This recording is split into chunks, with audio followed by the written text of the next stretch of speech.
I want to welcome you to your comprehensive training where you're going to master the unit turn, the acceleration, the contact, and the follow through, all to give you that ability of executing a world-class backhand slice just like that. So in this video, we're going to go through each of the 4 phases that every top player in the world achieves on every single slice, and you're going to learn the when, the what, and the why about exactly what you're going to be executing, why you should be executing it, and ultimately how that's going to feel when you become that player who has that consistent, reliable, flawless backhand slice just like I executed. So before we dive into the model, I know so many players are always asking me, Grant, what about the footwork? And as you might remember, if you went through the two-handed backhand module, the footwork model that we're using for this course is my SPAR footwork model. So I'm going to demonstrate out how that kind of looks. So the first thing to note is that when every single player is recognizing their oncoming ball, they're going to split, and that's the split step of the SPAR. Then, depending on if the ball is close, they're going to take an out step. If it's far, they're going to take a drop and a cross, which is known as the positioning to the ball. Then, once players get loaded up, the positioning phase coincides with your slice unit turn phase. Then there's the acceleration phase, the contact, follow through, and then there's that recovery phase, whether you're taking a shuffle step back in or if you're taking a cross step back onto that recovery. So there's so many different variations. If you want access to that full comprehensive model, I would highly encourage you to just click the link on this page to learn about the transformation program, where as a member, you get access to so many benefits, including a comprehensive assessment if you're wanting me to personally assess your slice, as well as access to the footwork transformation system so you can learn more comprehensive about the footwork. All right, world-class athlete. So with that frame, let's go ahead and dive right in now to the unit turn, the acceleration, the contact, and the follow through of exactly what it's going to be like, and for you to know exactly how to execute a world-class slice. So step number 1 is going to be that perfect unit turn. So after you land your split, you're going to fluidly rotate your entire body as a unit, getting set, and we're going to build it from the ground up. On virtually every slice, when the player has the ability to choose, all top pros are going to load into either a neutral or a closed stance on the slice. This provides 2 key benefits. Benefit number 1 is that by being in a neutral or a closed stance, it's going to allow you to shift your weight forward and also simultaneously rotate your body into the shot to generate a lot of fluid power. The second benefit, and the reason why pros get into that neutral or closed stance, is because, question, on the backhand side, do you have stronger muscles or weaker muscles than on the forehand side? And the answer is that on the backhand side, you actually have weaker muscles, which means that you want to be able to get more of that fluid weight shift. The second thing, and the most important thing, is to understand the key biomechanical concept of this video, known as the circular velocity of acceleration. So basically what that means is this, is when you accelerate on your backhand slice, you're essentially making your arm go forward into the court, right? You're having that arm travel forward into the court. But notice is as I do that motion, what shape is this creating? Exactly, this is creating an arc shape. So essentially, whether you're accelerating, on your forehand, you're adducting your arm through, that's creating an arc as well. So what significantly changes, whether you're on the forehand side or the backhand side, is the rotational angle of this arc. Here's what I mean very, very simply. Watch this. So if I rotate my trunk 45 degrees and I perform adduction, right? In other words, I'm accelerating forward with my arm. This is the forehand side. Is my arm traveling towards that camera? And the answer is yes. But now watch this. If I go over to my backhand side and I'm 45 degrees rotated, where's my arm going? Exactly, my arm's going off to the side.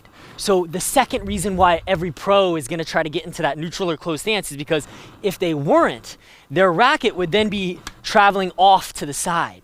And that's the same thing whether it's the two-handed backhand, whether it's the backhand volley, or if we have that slice, you want to try and create more or less trunk rotation than the forehand side. exactly, you want to create more, because not only is that going to give you more power, but it's also then going to direct that arc path of your acceleration forward. So that's the first key biomechanical concept that's going to unlock for you so much clarity as to why the pros do what they do, which, remember, it's called the circular velocity of your acceleration path. Okay, world-class athlete. So with that, you have 100% clarity over the exact biomechanical reasons why as to load in that neutral or closed stance. The second checkpoint is then of the hip and trunk. Additionally, you want to have that trunk rotated at about a 9-degree value.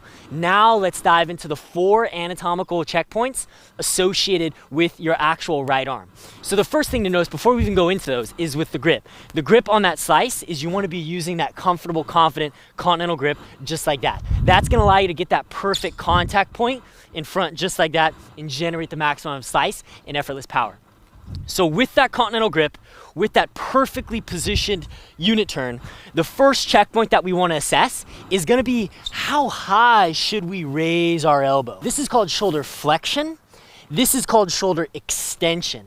So what causes that elbow to go up is shoulder flexion. So how high, how much should we flex our shoulder up? The pros flex their dominant arm shoulder up into a range of either, number one, 45 degrees to 90 degrees. Now, Federer plays with more slice and more spin than a player like Novak Djokovic. So question, to gauge your intuition, do you think Djokovic typically prepares his racket at a 45-degree angle or a 90-degree angle? And what Djokovic does is Djokovic has a little bit less slice than Federer does. So Djokovic actually preps his right elbow at about a 45-degree flexion value, whereas Federer is going to be at about that 90-degree value, just like that. This also will change depending on the height of the ball, right? So if the ball is higher, you're naturally going to want to have your elbow in a little bit of a higher position so you can generate that perfect contact point still in front of the body, versus if the ball is lower, then you would have that elbow in a lower position so you can drive it forward and get that contact point is there. So the key checkpoint to focus on is making sure that your elbow is at least at a 45-degree angle, and if you want to play with more slice, if you want to be more like Federer and generate loads of spin, or if the ball is higher, you could also raise that elbow up to be at about a 90-degree angle where it's basically forming a straight line like that. So that's the exact reasons and checkpoints to look for to create a world-class height of your elbow. The second question about the right arm or the hitting arm is going to be how far back or how far forward should your right arm be? So what every top pro in the game is going to do is they're going to achieve what's known as, this is adduction, this is abduction. When we're accelerating on the slice, we are abducting. We're abducting our arm away from the body. So because we're doing that, we want to make sure that when we start, we're in a more loaded, adducted position.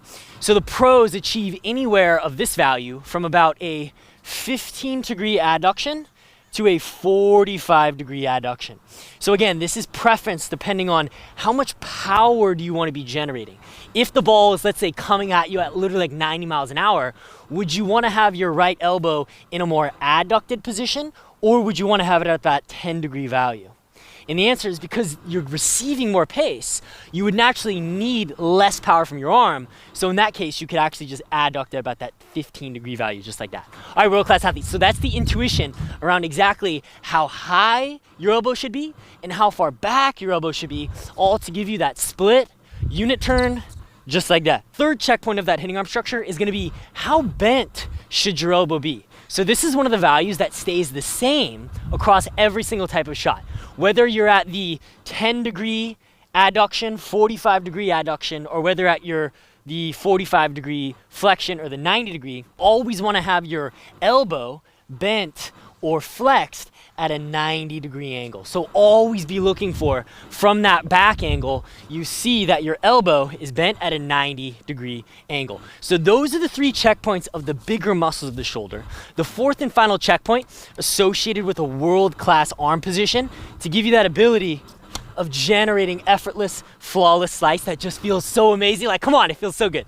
Is how flexed or extended should your wrist be? So what every top player in the game is going to do is as they accelerate, or as they complete their unit turn rather, their wrist is actually going to be extended at approximately a 45-degree angle. Now, the reason why this is so great and powerful for you is because essentially, as you're accelerating, because the wrist is gonna be really relaxed, the wrist is naturally gonna flex as you're performing the acceleration. So by starting in that extended position, it then allows you to achieve the perfect contact, versus if we didn't start in a extended position, it would look like this. And then our contact, our wrist would be too flexed. So basically, to recap the key checkpoints, after we land our split, we're gonna rotate our entire body as a unit to achieve a neutral or a closed stance. We're gonna be rotated with our trunk and hip towards that side fence just like that, with the elbow flexed at about a 45 to 90 degree angle, adducted at about a 10 to a 45 degree angle, with then the wrist in an extended position of a 45 degree angle, just like that. The last checkpoint is then gonna be of that non-dominant arm, where you just wanna comfortably be gripping the choke of the racket, just like that.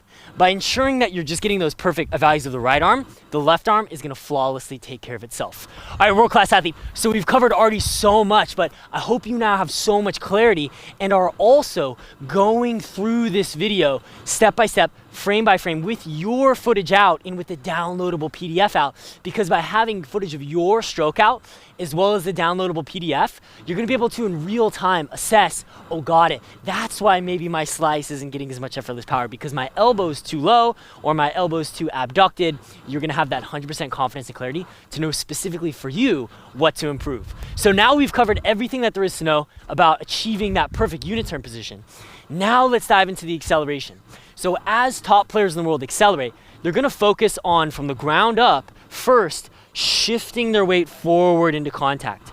Now, as they're shifting their weight forward, their trunk is actually gonna rotate almost no value at all. And the reason why is, you remember from the previous part of this video where we talked about the circular velocity of the acceleration, by keeping that trunk rotated to the side, it's gonna then allow you to drive your arm forward into the ball just like that, which is gonna allow you to generate the maximum amount of power.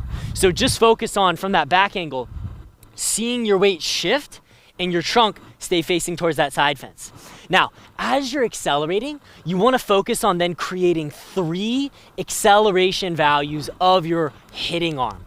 In other words, when you accelerate, you wanna focus on, number 1, extending your shoulder down, number 2, abducting your shoulder forward, and then thirdly, extending your elbow forward into the shot. By accelerating using these 3 anatomical motions, it's gonna allow you to develop and generate the most amount of effortless power from your lat muscle and your posterior deltoid muscle. These 2 key muscles, which allow you to power those key motions, are gonna allow you to generate the maximum amount of effortless slice and acceleration going forward into your contact point, just like that. So the key thing to feel is that as you're accelerating, you wanna feel that you're shifting your weight forward and that you feel a nice, comfortable stretch occurring in your lat and your posterior delt. That feeling of the stretch is gonna be that perfect activation going forward into your contact point.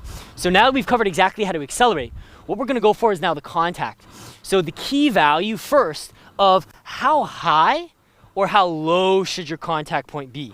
Now, the top players in the world achieve a range of either 45 degree shoulder extension to 10 degree shoulder extension. So in other words, with your contact point, it can range from being approximately here at about a 10 degree value up, or here at about a 45 degree angle value up. The second question with your contact is then, how far in front should your contact point be? So this varies depending on whether you're trying to hit the ball down the line or cross court. If you're aiming cross, you'll have that arm abducted at about a 45 degree angle away from the body, just like that. Versus if you're going down the line, it would be at about a 10 degree abduction value. So for example, if the ball was high and you were going down the line, your contact would look like this, with your arm extended at about a 45 degree angle and then abducted at about a 10 degree angle. Versus if you were going cross court, you would then be at that extended position of 45, but you would be abducted at about a 45 as well. Versus if it was low and you were going cross, you would be abducted at a 45, but you'd be extended at about a 10. So I hope that makes a lot of sense, that whether the ball is high, whether the ball is low, whether you're aiming down the line, whether you're aiming cross court, that varies where you're going to be making contact. So if you're going down the line, you'd make contact in a less abducted position because you're going to be aiming that ball to travel more straight. So the one value that does not change, whether you're going down the line, high, short, or cross, is going to be that elbow. The elbow will always go from that 90-degree bend to a full 180-degree bend, no matter what your contact is. The second thing to notice about what's happening with your arm is with your contact, the wrist is going to go from being in an extended position to in a completely neutral position, just like that, where the racket is going to be essentially parallel to the court surface. This is going to allow you to generate the max amount of underspin as you accelerate, giving you that awesome skidding effect as your ball goes into the opponent's side of the court. All right, world-class athlete. So we've covered a lot so far, but I hope you now have so much confidence and clarity of, got it, I know exactly how to position my body during the unit turn, and I know exactly how to accelerate down to every single key anatomical motion and why those key anatomical motions are in the first place, all the way to that contact. The final element that we're now going to master is the follow through. So the follow through is literally the most powerful element of your slice that by you focusing on and implementing correctly is going to unlock for you that effortless, confident experience where you feel like so much flow, you feel so much grace, you feel so much ease and effortless ability of just knifing through the ball and accelerating and feeling so fluid. So I've created what's known as the 90, 45, 45 key checkpoint that's going to ensure that you're executing all of the key motions correctly and that you're avoiding the most common mistakes. Because the most common mistake that players make when they accelerate on their slice is what's going to happen. And if your slice has ever felt really tight, it's ever felt really weak, it was like, ah man, this just doesn't feel right. What was probably happening is with your acceleration, you were over contracting your forearm and wrist. You were tensing up your wrist and you weren't tapping into the second key biomechanical concept for you to master in this video, which is known as the activation relaxation spectrum. Essentially what this means is that when you're accelerating, you want to create an activation relaxation spectrum of the muscles. So the muscles closest to the racket should be the most relaxed, and as we go along this spectrum to now the bigger muscles of the body, these are the ones that you want to activate. So by understanding this, what that allows you to do is to understand, okay, so I should be trying to try with my lat and my posterior delt, but then I should be trying not to try with my forearm and my wrist. Just focus on achieving the 90, 45, 45 checkpoint. So essentially, after you've made perfect contact with your follow through, your arm is gonna abduct to achieve a 90-degree value, where by this point, your shoulders to your hand are gonna form a perfectly straight line, just like that.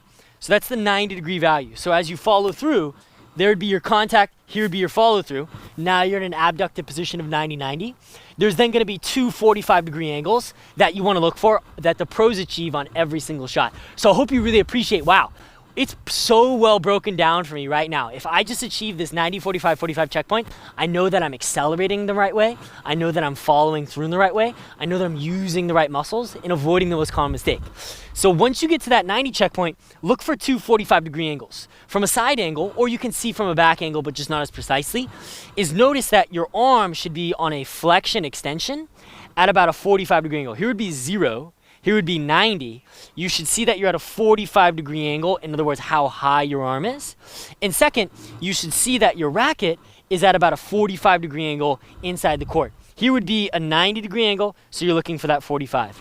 By achieving those three values of the 90-degree abduction, the 45-degree flexion, and the 45-degree positioning of the racket face, you're doing everything correctly. Because what's actually happened as we've accelerated on the slice, we've used, because of the activation relaxation spectrum, there's been an unconscious motion of the wrist of ulnar deviation. So it's totally unconscious. So you don't have to worry about achieving the perfect wrist values so long as you're accelerating, using those bigger muscles, and you're keeping your wrist relaxed. All right, world-class athlete, we have covered so much in this video, but I hope you're feeling so optimistic, so fired up, so in control, and so confident that you now have the ability of stepping on the court and knowing with world-class precision, what should I be doing during each phase of the shot? Why should I be doing that? What's the biomechanical reasons for that? And what muscles should I be using so I know ultimately how it's gonna feel? I've also given you clear evaluative visual criteria, and you can also download on this page the stroke assessment video where you'll then be able to compare yourself frame by frame going through each of the checkpoints that we've just evaluated, so you know not just with 100% confidence what that world-class slice is going to look like, feel like, what the biomechanical concepts are at play, but then the most powerful thing is unique to your own game. You're gonna know precisely, what should I be implementing? What should I be focusing on? What should I be feeling when I practice to progress and develop world-class technique at the fastest possible rate? All right, world-class athlete, I hope you absolutely loved this video. I'm so excited and fired up for us to now get on the court together and go through those 1, 2, 3 follow-along drill videos. We're gonna be taking this information and ingraining it into your unconscious muscle memory. I wanna congratulate you for taking that leap of commitment and pursuing your highest levels of progress on the tennis court. It's my blessing and honor to be your coach here in your Transformation Week training. Let's get on the court together and win in those drills. Let's go.